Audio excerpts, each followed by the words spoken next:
Triple R cinema తర్వాత రాజమౌళి ఎలాంటి cinema తీస్తారని అందరూ ఆలోచిస్తున్న సమయంలో మహేష్ బాబుతో భారీ ప్రాజెక్ట్ను ప్రకటించారు. కానీ ఈ సినిమాకు సంబంధించిన పలు వార్తలు నెట్టింట వైరల్ అవుతూనే ఉన్నాయి.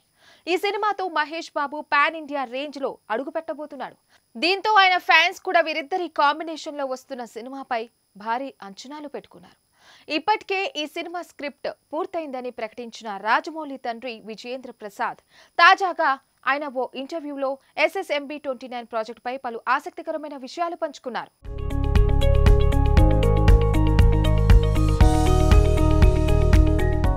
Mahesh Rajamouli cinema Indiana Jones లా ఉంటుందని క్లారిటీ ఇచ్చేశారు. కానీ ఈ ప్రాజెక్టుకు ఇంకా టైటిల్ ఫైనల్ చేయలేదని చెప్పారు.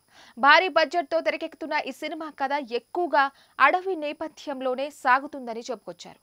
అలాగని ఇది పీరియాడికల్ మూవీ కాదని ముందే చెప్పేశారు.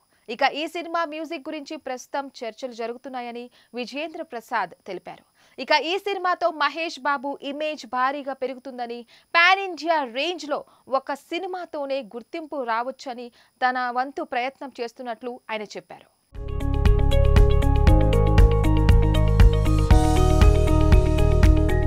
మరిన్ని వీడియోస్ కోసం ఛానల్ ని సబ్స్క్రైబ్ చేయండి. లేటెస్ట్ అప్డేట్స్ కోసం వాట్సాప్ ఛానల్ ని ఫాలో చేయండి.